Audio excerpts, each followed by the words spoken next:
Bonjour à tous, bienvenue sur cette troisième vidéo. C'est la demi-finale de nos équipes françaises aux équipes mixtes des JO de Paris 2024. La France a gagné 4-1 contre l'Italie.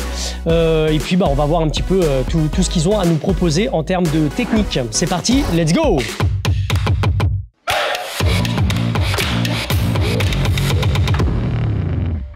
Et donc ce premier combat, on est dans les moins de 70 kg avec Marie-Ève Gaillet qui fait un...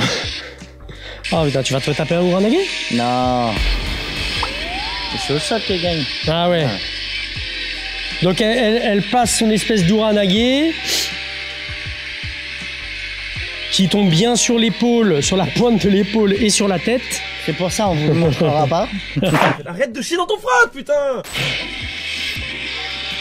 Non, on montre pas. Non, on montre pas. Et là c'est quoi? C'est comme ça. On repart de là, ouais. Donc là il y a un contrôle au niveau de la tête. Elle va chercher la sortie de jambe. Le public est en folie, hein. Ouais. Ok, ah ben Ongeza Gatame. C'est ça. Ongeza Gatame. Tout ce qu'il y a de plus classique. Technique de ceinture blanche, Ongeza Gatame. Et là, vous voyez, ça marque Ippon. Alors bien sûr, il y a une amenée au sol qui est impressionnante, hein, avant. Qu'on pourrait vous montrer, mais qu'on ne vous montrera pas ici. Mais on pourrait. On pourrait. Ouais. Ah. Allez, on vous montre cette immobilisation et cette sortie de jambe. Donc là, ce qui est le plus important et le conseil qu'on va pouvoir vous donner là-dessus, c'est quand il y a une jambe de prise, comme ça, de verrouiller, c'est de contrôler d'abord tout le haut du corps. Je viens immobiliser le haut du corps au niveau de la ligne des épaules pour pouvoir après me permettre de sortir les jambes. Donc dans un premier temps, je vais venir passer mon bras sous la nuque, ici, sous la tête. Là, je peux vous donner une petite astuce. Je ne crois pas que Marie-Ève le fasse comme ça, mais moi, voilà, ça me permet de rebondir aussi sur ce que je peux vous proposer dans le contenu. Ici, regardez, je vais ramener le bras douquet vers sa tête. Alors, il y a des fois, il se retrouve directement là. Donc là, si c'est ça, regardez, hop, je viens rentrer mes mains à l'intérieur sous l'aisselle. Et là, en faisant une petite montée de coude, un petit coup de mobilette avec les mains, ça me permet d'immobiliser complètement la ligne médiane du corps, donc toute la colonne vertébrale et surtout sa ligne d'épaule. La nuque est verrouillée et là j'ai bien contrôlé le haut du corps. Donc de là, maintenant que j'ai bien contrôlé le haut du corps, je vais m'occuper des jambes. Donc pour ça, on l'a vu sur la vidéo, la toute première vidéo de cette série. Je vais monter les fesses, monter les fesses, monter les fesses, monter les fesses pour avoir espoir de dégager légèrement mon genou.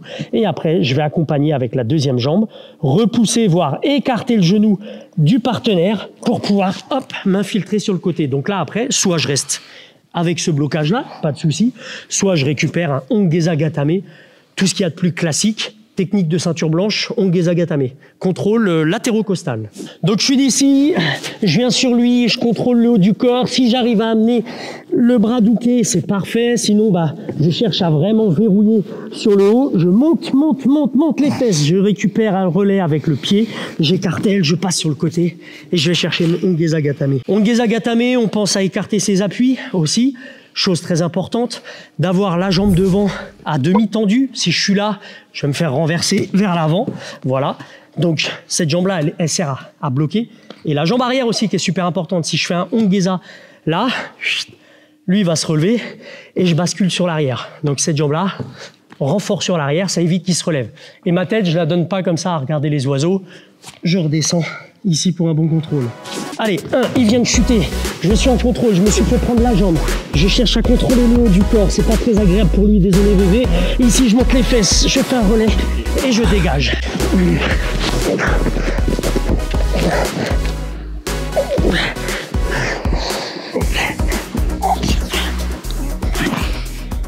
Allez, deuxième combat avec Maxime Gaël, donc en moins de 90 kg. Et oui. Pendant le Golden Score. Ouais, pendant le Golden Score, il perd sur le troisième Shido, il se prend en dessous Kumake. Alors tiens, ça nous permet de revoir un petit peu le ralenti et d'en parler. Ouais, voilà, il y a une petite saisie de jambe. On la voit ici, la saisie de jambe. Ouais. Là. Bon, c'est vraiment... Ça, c'est le judo qui me saoule un peu, là, les histoires des Shido de « Ah, il a posé la main sur le pantalon, etc. » C'est vraiment un petit peu dommage d'autoriser les saisies de pantalon. Ça serait quand même... notamment là, en plus, il est en Newaza, quoi, quasiment. Lui, il est au sol, tu vois. Ouais. Je veux dire, il n'y a aucun risque. il risque rien, il peut pas projeter avec une main au pantalon, il est juste en défense. Voilà, donc ouais, ça c'est vraiment un souhait qu'on arrête avec ces Shido un petit peu abusifs. C'était un peu le festival des Shido, hein, c'est le moment d'en parler aussi. Festival des Shido, c'était Shido olympique comme ils aiment l'appeler. Mais c'est un peu ça, je crois qu'il y a eu 850 Shido de placés sur les Jeux olympiques de Paris 2024. Et là, je m'adresse uniquement sur les Jeux olympiques, même pas les paralympiques. Ouais. Paralympiques, il y a eu aussi énormément de Shido, après pour d'autres raisons, sur des refus de prise de garde, etc. Malheureusement, c'est les règles du judo et il faut faire avec. En tout cas, pour le moment, je pense que les saisies de jambes pourraient revenir rapidement, on l'espère, on croise les doigts. Il y a des commissions qui sont là pour ça, qui défendent ça aussi, et notamment les saisies de jambes. Enfin, je parle pour moi, j'aimerais bien revoir les saisies de jambes, au moins en contre. Ça pourrait être sympa.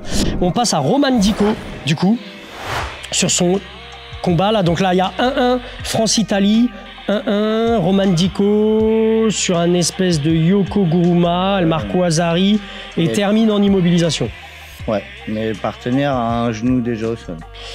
Oui, ouais. Oui, partenaire un genou au sol. Bon, c'est vraiment un mouvement très arraché. Techniquement, c'est pas très joli. On y va? On y va. Let's go! Let's go! Alors, on parle bien d'espèce de Yokoguruma, puisque Yokoguruma, c'est pas tout à fait ça. Hein. Ouais. C'est un petit peu Yokoguruma, c'est un petit peu le Ukiwaza, mais de côté, comme son nom l'indique. Yoko, ça veut dire côté. Et ben, je vous montre à quoi ça ressemble un vrai Yokoguruma. Je vais venir, c'est une technique de sacrifice, hein. Donc je vais venir m'allonger sur le côté en allongeant la jambe. C'est un peu forme ce qu'on retrouve sur les Kataguruma ces derniers temps. Donc je vais allonger la jambe sur le côté, ici, et faire chuter.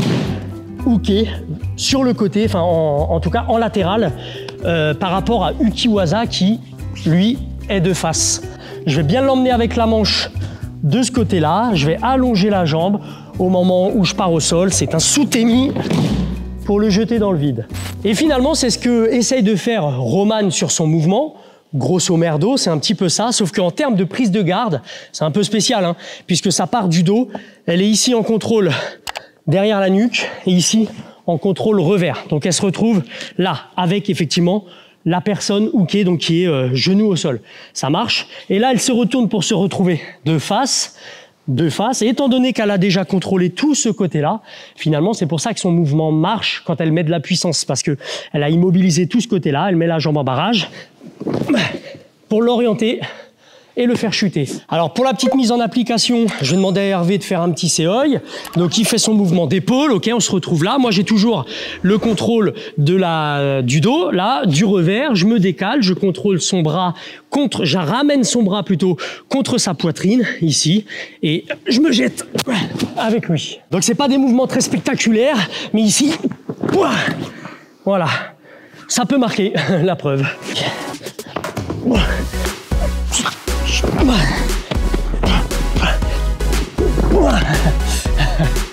Ah, c'est vraiment un mouvement de bourrin. Teddy Riner, 4e combat, plus de 90 kilos. En golden score. En golden score. Et c'est pareil, je crois, l'autre se reprend une pénalité, l'Italien, là. Et du coup, Riner gagne, effectivement, voilà, Riner gagne par en dessous Kumake de l'adversaire. Pas très glorieux, mais malheureusement, encore une fois, ça reste le judo. Et c'est vrai qu'il n'avait pas fait grand-chose du combat. Ouais. Ok, on passe au dernier combat avec Sarah contre Odette. Ouais, pas mal, Sarah. Ouais. Ça va être sympa à étudier. Encore. Une attaque de Uke, raté, un sauté de Uke. Ouais, et elle repasse devant. Ouais. Donc c'est encore une attaque qui part du sol. Avec Uke qui est au sol, et elle va chercher un espèce de Harai ou Chimata dans les jambes. Et là, elle est à gauche. Ok, on travaille? Ouais. Let's go! Let's go! La première attaque est pour donc l'Italienne qui veut tenter un sodé, ok? Sarah, ce qu'elle va faire, elle va bloquer un petit peu son mouvement à l'Italienne, ce qui va lui permettre de récupérer sa garde ici haute avec cette main-là. En tout cas, elle vient en contrôle presque au revers, là. Et elle va tout de suite repasser la hanche devant, parce que si on reste derrière, bien sûr, on est en danger. Donc j'ai bien bloqué la hanche, je repasse devant, et là je vais pouvoir envoyer le petit Uchimata et venir terminer le mouvement en m'écrasant sur lui. Donc bien sûr, là on est au ralenti pour expliquer le mouvement. Bam, quand j'ai bloqué, je viens récupérer ici, je repasse devant, et je vais chercher le Uchimata. Dans le mouvement, il faut que ça aille relativement vite, notamment le passage de je suis dans son dos, je repasse devant pour la contrer. Ou pour le contrer en l'occurrence. Désolé. Ouais, c'est pas grave.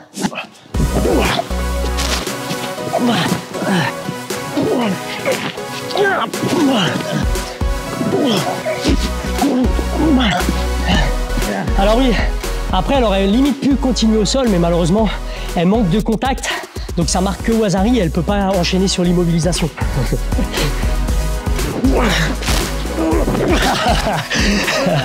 Oh putain, ça va. J'ai pris ton coude, mais c'est pas grave parce que c'est la fin de cette vidéo. Merci de l'avoir suivi jusqu'au bout pour cette demi-finale.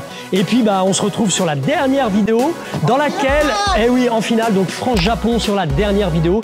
Et sur cette dernière vidéo, j'annoncerai donc le vainqueur du jeu concours pour pouvoir, hop, je le rappelle, pour pouvoir obtenir donc le petit pistolet de massage gratuitement. Le jeu concours est toujours dans la description. Il est encore temps de vous inscrire à ce jeu concours. C'est moi qui vais gagner. Certainement pas. Donc il vous reste que quelques semaines pour pouvoir postuler au jeu. Et donc encore une fois, je donnerai le vainqueur dans cette dernière vidéo. France contre Japon avec un scénario de dingue. Allez, à bientôt.